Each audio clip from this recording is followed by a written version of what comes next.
Храп – это очень опасное для жизни явление. Многие думают, что это безобидная особенность человека. Храпит и храпит, можно потерпеть. Досмотрите это видео, так как эта информация может спасти жизнь вам или вашим близким. Чем опасен храп, как это связано с прикусом и брекетами, давайте разбираться. Наши зубы имеют сложный рельеф жевательной поверхности. На зубах есть холмы и впадины.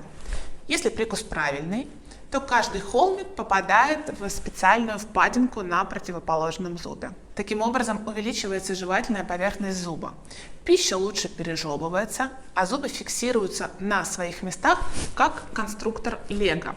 Это предотвращает их расшатывание, и зубы служат долго. Но если прикус нарушается, зубы уже не смыкаются так, как должны, а челюсть пытается найти для себя более удобное положение для смыкания. Часто такое положение находится неправильно, и челюсть смещается назад. В таком положении человек проживает детство, подростковый возраст, меняются зубы с молочных на постоянные и формируются кости челюсти и черепа. В результате челюсть навсегда фиксируется в таком заднем положении. К чему же приводит заднее положение челюсти? Разберемся дальше. Скажите, понятно ли вам, почему челюсть может сместиться назад? Заднее положение челюсти приводит к сужению дыхательных путей. В результате человеку постоянно не хватает воздуха. Мозг испытывает кислородное голодание. Человек начинает дышать ртом, и эта привычка закрепляется. На этом снимке мы видим, как были сужены дыхательные пути пациента до лечения и что стало после ортодонтического лечения. В норме человек должен дышать носом. В носу воздух согревается, очищается от пыли и микроорганизмов. Постоянное ротовое дыхание провоцирует частые инфекционные заболевания из-за переохлаждения и микробов. То есть вы чаще других болеете, если дышите ртом. И наоборот, часто респираторные заболевания в детстве, заложенность носа, аденоиды могут выработать привычку дышать ртом. Если человек постоянно дышит ртом, то его язык лежит на нижней челюсти. Это не физиологичное положение для языка. В норме язык должен упираться в небо.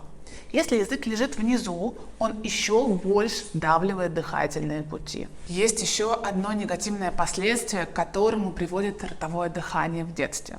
Это сужение верхней челюсти. Когда язык упирается в небо, он компенсирует давление щек на боковую группу зубов.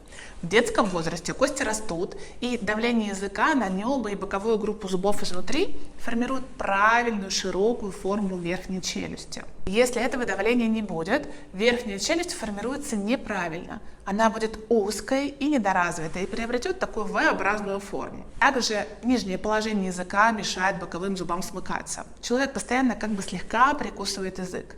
Из-за этого получается такой эффект, что боковые зубы из-за языка не прорезываются полностью, а во фронтальном отделе зубы, наоборот, получаются такими удлиненными. Но самое опасное, на мой взгляд, это храп и апноэ. Апноэ – это остановка дыхания во сне, при которой есть высокий риск смертности от остановки сердца. От храпа мягкие ткани глотки вибрируют, провисают и перекрывают дыхательные пути, особенно если человек лежит на спине. Около минуты человек не дышит во сне. Это очень опасно. В это время организм испытывает гипоксию, это кислородное голодание. Из-за нехватки кислорода в тканях организма и органах происходят необратимые изменения. Наиболее чувствительная к кислородонедостаточности центральная нервная система, то есть наш мозг, сердце, почки и печень. За ночь человек испытывает более сотни остановок дыхания. Пока человек спит, организм борется за жизнь. Мозг не отдыхает, ему постоянно приходится переключаться из цикла глубокого сна в поверхностный, чтобы заставить тело дышать. Приведу статистические данные. 95% людей с умеренным или тяжелым апноэ сна имеют дефицит внимания. Люди с апноэ сна на 86% более склонны к инсульту.